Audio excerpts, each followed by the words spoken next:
সময় ৭২-এ আপনাদের সবাইকে স্বাগতম। জনাব তারেক রহমান পুরনো মামলায় এইমাত্র আটক হলেন।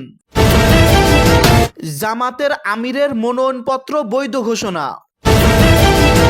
দ্বিগুণ শক্তি নিয়ে দেশে ফিরলেন শেখ হাসিনা, করবেন নির্বাচনও। ঢাকা ৭ আসনে জামাতের প্রার্থী এনায়েত উল্লাহর ১১৬ কোটি টাকার সম্পদ। তাসনিম জারার মনোনয়নপত্র বাতিল ঘোষণা। ইশরাক হোসেনের বছরে আয় কোটি টাকা, সম্পদ ৮ কোটি টাকার। ডক্টর ইউনূস এবং সমন্বয়কদের সকল অপকর্ম কুকর্ম ফাঁস হয়ে গেছে। সর্বশেষ জানবেন জাতিসংঘের নির্দেশে যে কোনো মুহূর্তে ডক্টর ইউনূসকে গ্রেপ্তার করা হবে। এতক্ষণ শুনলেন সংবাদ শিরোনাম, এখন শুনবেন বিস্তারিত। জামাতের আমিরের মনোনয়নপত্র বৈধ ঘোষণা। আসন্ন জাতীয় সংসদ নির্বাচনে ঢাকা ১৫ আসনে বাংলাদেশ জামাত ইসলামের আমির শফিকুর রহমানের দাখিল করা মনোনয়নপত্র বৈধ ঘোষণা করা হয়েছে। আজ শনিবার দুপুরে মনোনয়নপত্র বাছাই শেষে একটি বৈধ ঘোষণা করেন রিটার্নিং কর্মকর্তা মোহাম্মদ ইউনূস আলী। দলীয় সূত্র জানায়, জাতীয় সংসদ সদস্য পদপ্রার্থী হিসেবে শফিকুর রহমান নির্ধারিত সময়ের মধ্যেই মনোনয়নপত্র দাখিল করেন। যাচাই বাছাইয়ের প্রক্রিয়ায় কোনো ধরনের ত্রুটি বা আপত্তি না পাওয়ার তার মনোনয়নপত্র বৈধ ঘোষণা করা হয়। জামাতের আমিরের পক্ষে তার প্রতিনিধিরা উপস্থিত ছিলেন। জামাতের কেন্দ্রীয় প্রচার বিভাগ এক সংবাদ বিজ্ঞপ্তিতে জানিয়েছে, ঢাকা মহানগরীর মোট ১৫টি সংসদীয় আসনের মধ্যে এবার ১১টিতে প্রার্থী দিয়েছেন দলটি। সব আসনেই তাদের মনোনীত প্রার্থীর দাখিল করা মনোনয়নপত্র বৈধ ঘোষিত হয়েছে। মিরপুরের একাংশ ও কাফরুল থানা এলাকা নিয়ে গঠিত ঢাকা ১৫ আসনে এ নিয়ে দ্বিতীয়বার সংসদ নির্বাচনে প্রতিদ্বন্দ্বিতা করছেন শফিকুর রহমান। ২০১৮ সালের নির্বাচনে তিনি জাতীয় ঐক্যফ্রন্টের প্রার্থী হিসেবে ধানের শীষ প্রতীকের প্রার্থী হয়েছিলেন। সেবার তিনি ধানের শীষ প্রতীকে অংশ নিয়েছিলেন। এবার দলীয় প্রতীক দাঁড়িপাল্লা নিয়ে ভোট করবেন তিনি। তার স্ত্রী আমেনা বেগম অষ্টম জাতীয় সংসদ সংরক্ষিত আসনের সদস্য ছিলেন।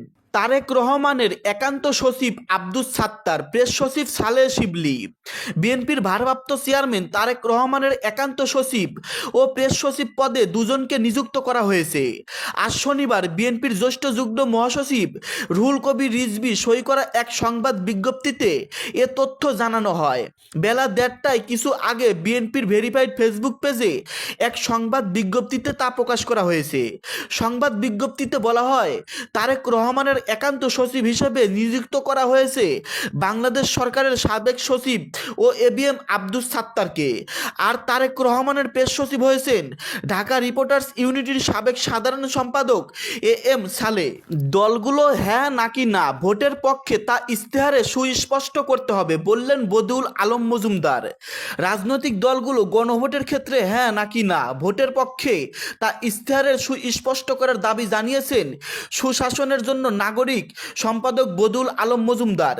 তিনি বলেছেন, যদিও দলগুলো জুলাই জাতীয় সনদের সংস্কার বাস্তবায়নের অঙ্গীকার করেছে, কিন্তু তাদের ইশতেহারেও এটি সুস্পষ্টভাবে লিপিবদ্ধ থাকতে হবে। আজ শনিবার সকালে রাজধানীর জাতীয় প্রেস ক্লাবে গণ অভ্যুত্থানের আকাঙ্ক্ষায় কেমন নির্বাচনী ইশতেহার চাই শীর্ষক সংবাদ সম্মেলনে এসব কথা বলেন বদিউল আলম মজুমদার। সংবাদ সম্মেলনের আয়োজক সুজন। সংবাদ সম্মেলনে বদিউল আলম মজুমদার বলেন, শুধু সুষ্ঠু ও নিরপেক্ষ নির্বাচনই যথেষ্ট নয়, গণতান্ত্রিক উত্তরণে যেতে হবে। গণতন্ত্রকে প্রতিষ্ঠানিতকরণ করতে হবে। প্রতিবারই যেন সুষ্ঠু নির্বাচন হয় সেই ব্যবস্থা করতে হবে। রাজনৈতিক দলগুলোকে আইন মেনে কাজ করার আহ্বান জানান বদিউল আলম মজুমদার। তিনি বলেন, রাজনৈতিক দলগুলো গণতান্ত্রিক না হলে দেশে গণতন্ত্র প্রতিষ্ঠিত হবে না। সংবাদ সম্মেলনে বিগত নির্বাচনগুলোতে জয়ী প্রার্থীদের সম্পদ বৃদ্ধির বিষয়টি তুলে ধরেন বদিউল আলম মজুমদার। তিনি বলেন, ক্ষমতার সঙ্গে জাদুর কাঠি রয়েছে। রাজনীতিবিদদের জানতে হবে, জানাতে হবে, ক্ষমতায় যাওয়ার মাধ্যমে অর্থবিত্তের মালিক হওয়ার যে সুযোগ, রাজনীতির ব্যবসায়ীকরণ ও ব্যবসায়ের রাজনীতিকরণের অবসান তারা কিভাবে ঘটাবেন।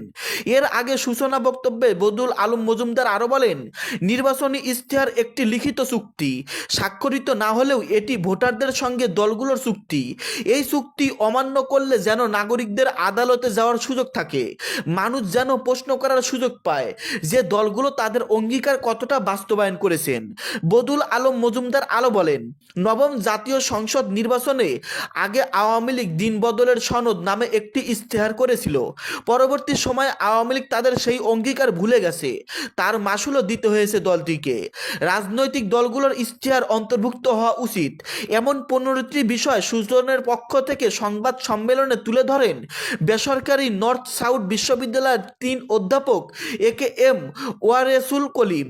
বিষয়গুলো হলো জুলাই জাতীয় সনদ ও সংস্কার কমিশনের সুপারিশ বাস্তবায়নের সুস্পষ্ট অঙ্গীকার, রাষ্ট্রযন্ত্র ও আইন শৃঙ্খলা রক্ষাকারী বাহিনীর জবাবদিহি, গণতান্ত্রিক প্রতিষ্ঠানগুলোকে প্রাতিষ্ঠানিক রূপ দেওয়া, সাংবিধানিক ভারসাম্য পূর্ণ প্রতিষ্ঠা, গণতান্ত্রিক ও স্বচ্ছ রাজনৈতিক দল, দুর্নীতির বিরুদ্ধে কার্যকর ও প্রাতিষ্ঠানিক লড়াই, মেধাভিত্তিক সমাজ গঠনের অঙ্গীকার, সহনশীল ও টেকসই অর্থনৈতিক কাঠামো, চরম দারিদ্র্য ও দরিদ্রকরণ দৃঢ় অঙ্গীকার, নারী ক্ষমতায়নের অগ্রাধিকার, শক্তিশালী স্থানীয় সরকার ব্যবস্থা, ন্যায়সঙ্গত ও সহজলভ্য স্বাস্থ্যসেবা, পরবর্তীশীল বৈশ্বিক প্রেক্ষাপটে বাংলাদেশের অবস্থান, পরিবেশ রক্ষা, জলবায়ু পরিবর্তন, বৈশ্বিক উচ্চতার প্রেক্ষাপট অবস্থান, গণতান্ত্রিক মূল্যবোধের অবক্ষয় রোধ ও রাজনৈতিক সাংস্কৃতিক পরিবর্তন।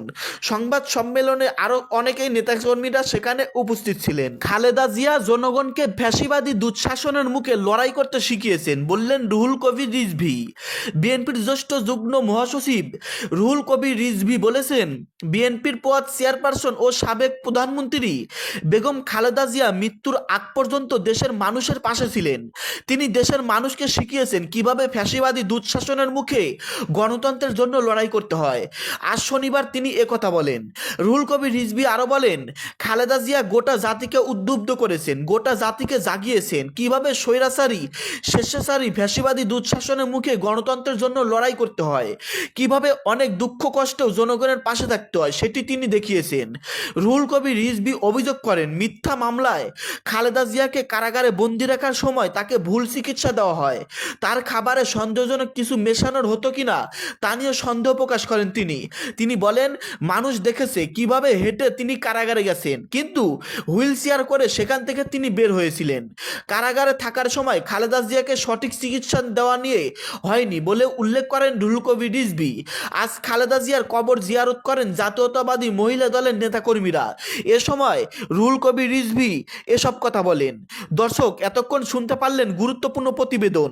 আমাদের দেশে কি হতে চাচ্ছে নির্বাচনের আগে এবং আমাদের দেশ কোন দিকে যাচ্ছে, দেশের পরিস্থিতির মধ্য দিয়ে আমাদের দেশে কি হওয়ার পায়তারা চলতেছে। দর্শক, আজকের এই ভিডিওতে আপনারা গুরুত্বপূর্ণ প্রতিবেদন জানতে পারলেন। পরবর্তী ভিডিও দেখার জন্য আমন্ত্রণ রইল। সবশেষে বলবো, সময় 72 ইউটিউব চ্যানেলের সঙ্গেই থাকবেন। ধন্যবাদ।